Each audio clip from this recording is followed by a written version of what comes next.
A lot of people love the idea of being a reader. They imagine having a stack of books by their bed, highlighting passages, talking about their favorite authors, and somehow becoming the kind of person who always has a book in their hands.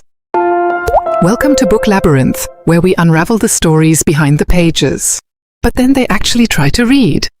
They pick up a Bartram page classic, struggle through 20 pages, get distracted, and eventually decide, maybe I'm just not a reader. I don't think that's the problem. I think you probably just haven't found the right book yet. So today, I'm giving you 10 books that I think are fantastic entry points into reading. They're engaging, relatively easy to get into, and most importantly, they give you a reason to keep turning the page. And I'm deliberately including different genres, because becoming a reader doesn't mean forcing yourself to like one particular kind of book. It means finding the kind of story that makes you forget you're even reading. Let's get into it. Let's start with one that almost everyone already knows. Jurassic Park by Michael Crichton. And if you've seen the movie, you might be thinking, why would I read the book when I already know what happens? Honestly, that's exactly why I think this is such a good starting point. The book is different enough from the movie that you won't feel like you're simply watching the same story again. The movie is a giant Hollywood adventure. The book feels much more like a thriller, and at times, almost like horror. The dinosaurs aren't just cool monsters running around. Crichton spends much more time exploring the science, the risks of playing with nature, corporate greed, and what happens when humans become convinced they can control something they don't fully understand. And despite the fact that it's often categorized as popular fiction, the writing is surprisingly strong. Most importantly, it's incredibly easy to read. Things keep happening. You want to know what happens next. And that's exactly the feeling you want when you're trying to build a reading habit. You don't need a book that demands discipline. You need a book that gives you a reason not to put it down. If you're more interested in crime, mystery, or psychological stories, try In a Lonely Place by Dorothy B. Hughes. Originally published in the 1950s, this is a classic noir novel about a former World War II fighter pilot living in California. He's trying to reconnect with people from his past while a serial killer is operating in the area. So you've got crime, mystery, old relationships, and a detective trying to figure out what's actually happening. But what makes the book interesting isn't just the mystery, it's the psychology. Hughes gets inside the minds of her characters and gradually makes you question what you're seeing and who you can trust. I'll admit the first part didn't immediately grab me, but the book is short, so I kept going. And eventually, I was completely hooked. That's another reason I like shorter books for new readers. If you're struggling with your reading habit, you don't want to spend 3 weeks wondering whether a book is eventually going to get good.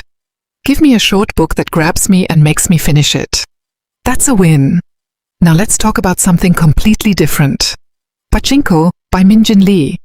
This is a multi-generational family saga following a Korean family through one of the most difficult periods in Korean history, including the Japanese occupation of Korea.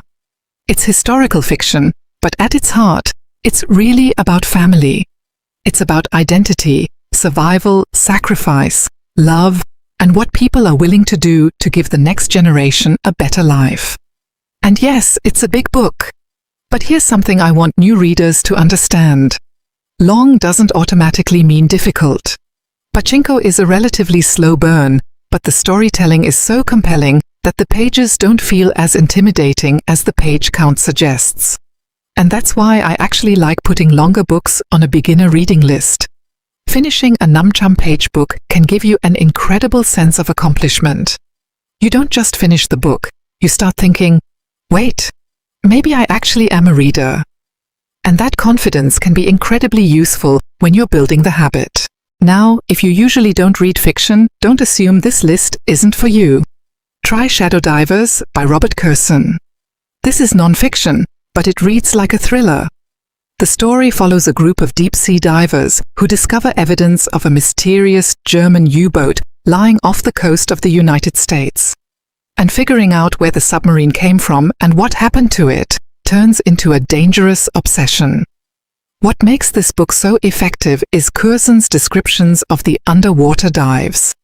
You can almost feel the pressure, the darkness, the cold, the danger.